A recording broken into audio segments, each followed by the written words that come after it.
Hello. आज हम करते हैं एक्सरसाइज 3.3 क्लास 10th, जिसके अंदर बोला है इन्होंने सब्स्टिट्यूशन मेथड से लीनियर इक्वेशन हमें सॉल्व करना है। जैसे फर्स्ट क्वेश्चन के अंदर गिवन है x plus Y is equal 14 and दूसरी इक्वेशन गिवन है x minus Y is equal 4। तो हमें जब इसके अंदर सब्स्टिट्यूशन मेथड लगाना है, इसका मतलब होता है कि एक चीज की जगह दूसरे की वैल्यू रख दो।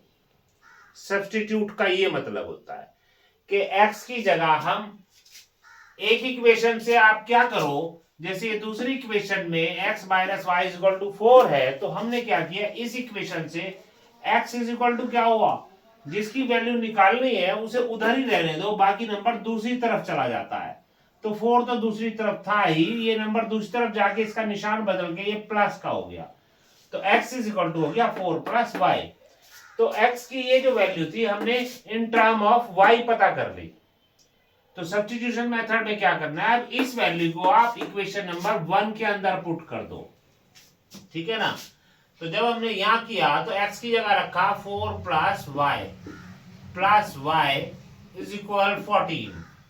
ये हुआ 4 प्लस 2y इज इक्वल 14। अभी हमें y की वैल्यू निकालनी है, तो जिसकी वैल्यू निकालनी है उसे रहने दो वहीं। तो 2y इज इक्वल और बाकी टर्म को दूसरी तरफ लेके जाओ। हमेशा यही चीज याद रखना, हर क्वेश्चन में ये रूल फॉलो होता है। तो 2y इज इक्वल टू हो गया 14 और दूसरी तरफ जाने से क्या होगा, निशान बदल जाएगा। हर चीज का निशान उससे पहले होता है। अगर कोई साइन नहीं दिया हुआ है इसका मतलब प्लस है। तो ये 4 इधर जाके कैसे हो गया, माइनस का। तो 14 माइनस 4 इज इक्वल टू 10। तो 2y इज इक्वल टू 10, देयरफॉर y इज इक्वल टू, यहां फिर रूल याद रखो, दो चीजें आपस में मल्टीप्लाई में है, जिसकी वैल्यू निकालनी है उसे वही रहने दो। मल्टीप्लाई में साथ वाला नंबर सामने वाले के नीचे चला जाता है, इसलिए y इज इक्वल टू हुआ 10/2 मीन्स 5। अभी आपकी y की वैल्यू मिल गई है। अभी हमें x भी फाइंड आउट करना है, तो इसके लिए हमने क्या किया, ये y की वैल्यू जो यहाँ x निकाला था इसके अंदर पुट कर दो। तो x इज इक्वल टू था 4 प्लस वाई की जगह रखा हमने जो वैल्यू 5 निकाली है, तो x इज इक्वल टू आ गया 9। तो इस तरीके से हम लीनियर इक्वेशन से सब्स्टिट्यूशन मेथड की हेल्प से एक्स वाई की वैल्यू फाइंड आउट कर सकते हैं, जिसे हम इक्वेशन का सॉल्यूशन करना बोलते हैं, ठीक है ना। तो इस तरीके के सारे क्वेश्चन आपको ऐसे ही करना है। अभी और क्वेश्चन ट्राई कर लेते हैं। जैसे इसके अंदर क्वेश्चन नंबर हम कोशिश करते हैं फिफ्थ पार्ट के अंदर बोला इन्होंने √2x plus √3y, √2x plus √3y is equal 0, ठीक है ना। और दूसरी इक्वेशन है √3x माइनस √8y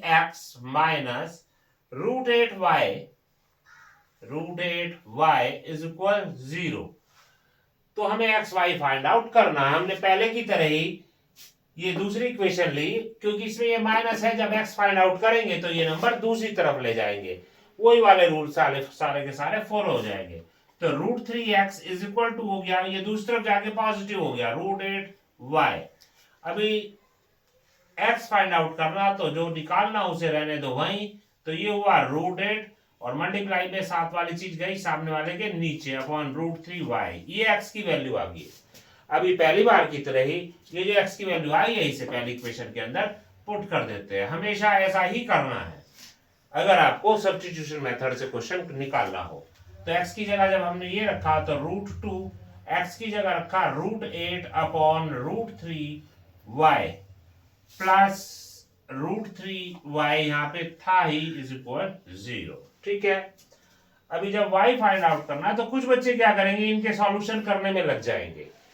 तो आपको ध्यान रखना है, ऐसा करने की कोई खास जरूरत है नहीं। हमने यहाँ पे क्या किया, दोनों में से y कॉमन ले लिया।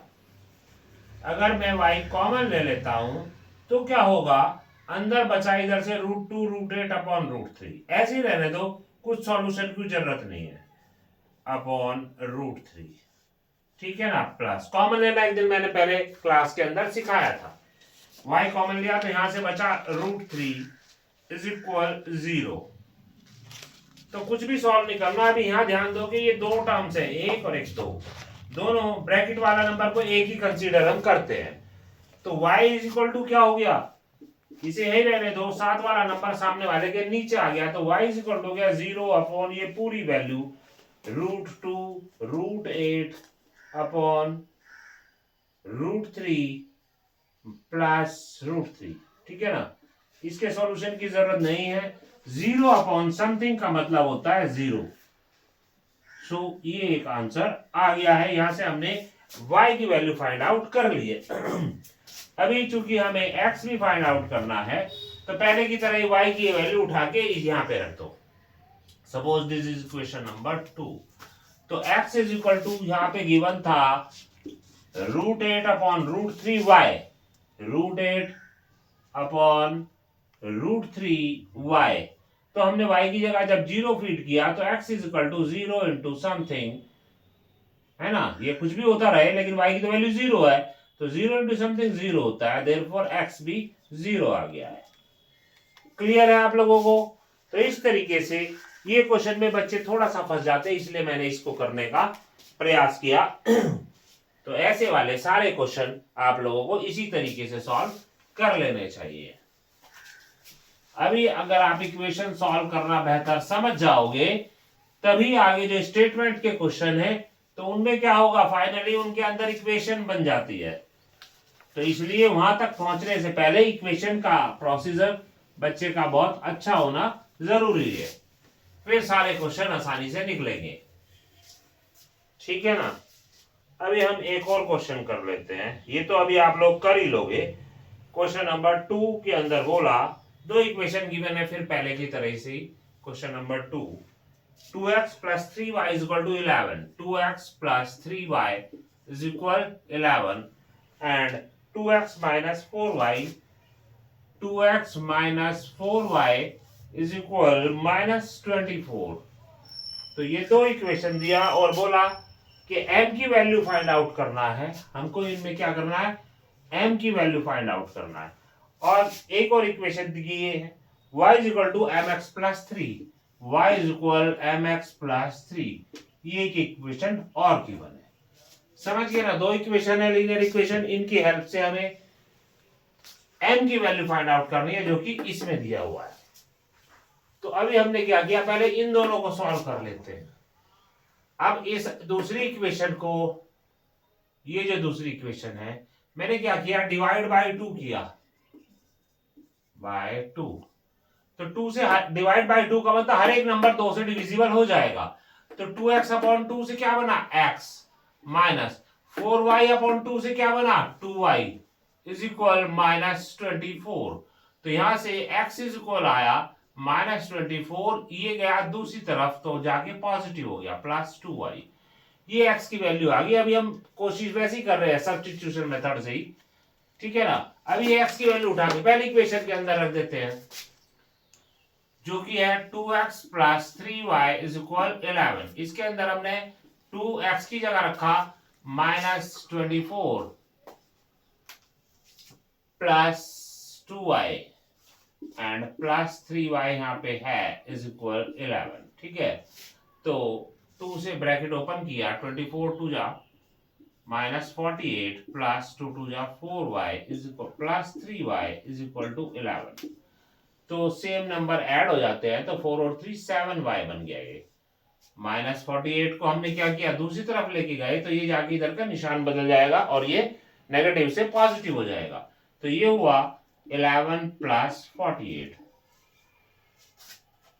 ठीक है, तो ये हो गया 59 7y is equal to, therefore y is equal 59 upon 7। कुछ लगता है कि कहीं मिस्टेक हो गया है, पर आप लोग एक दफा फिर से कोशिश कर ले, ये क्वेश्चन होगा ऐसे ही। हमने हो सकता है कहीं पे साइन की मिस्टेक कर दी हो, तो मुझे ऐसा लग रहा है, आंसर हमने देखा नहीं है। अभी जैसे हमारा ये y आ गया है, तो और x हमने शायद पहले यहाँ पे निकाला था कहीं पे, अभी तो y आ गया है, तो पहले की तरह ही आप y की वैल्यू दूसरी इक्वेशन में रख देंगे यहाँ पे, तो x पता चल जाएगा। फिर x और y दोनों की वैल्यू इसके अंदर रखोगे तो आपको m की वैल्यू फाइंड आउट हो जाएगी। तो तो आप प्लीज एक दफा इस क्वेश्चन को दोबारा, मुझे लगता है ये नंबर ऐसा आना चाहिए था जो आपस में कैंसिल आउट हो जाते, तो उस कंडीशन में y की जो भी वैल्यू आती उसे आप यहां पुट करते जैसे पहले क्वेश्चन किए हैं, और x y दोनों की वैल्यू उठा के इस इक्वेशन के अंदर रखते तो आपका रिजल्ट m का हमें मिल जाता। ठीक है ना, तो एक दफा करके देख लीजिएगा, ये आसानी से हो जाएगा। अभी हम करते हैं इसी का एक स्टेटमेंट वाला क्वेश्चन गिवन है। तो इस तरीके से इक्वेशन वाले तो आप लोग अब शायद सॉल्व कर लेंगे।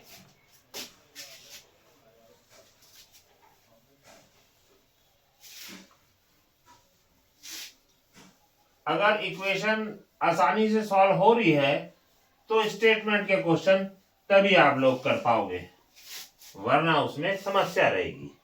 ये कह रहे हैं the difference between two number is 26। Difference जो है दो नंबर का 26 है। यह है क्वेश्चन नंबर थर्ड का फर्स्ट पार्ट। दो नंबर का डिफरेंस 26 है and one number is 3 times the other. अब हमने माना कि फर्स्ट जो नंबर है वो x है और सेकंड जो नंबर है वो हमारा y है। ठीक है ना, अब इन्होंने बोला कि one number is 3 times the other, कि एक नंबर दूसरे का 3 टाइम्स है। तो सपोज x जो है और ये y है, ये 3 टाइम्स है। इस बात पे ध्यान देना, इन्होंने बोला कि one number is 3 times the other. हमने कंसीडर किया कि x 3 टाइम्स है। अगर ये 3 टाइम्स है तो हमने क्या किया, इक्वल का निशान लगाने के लिए इसे भी 3 टाइम्स कर देते हैं।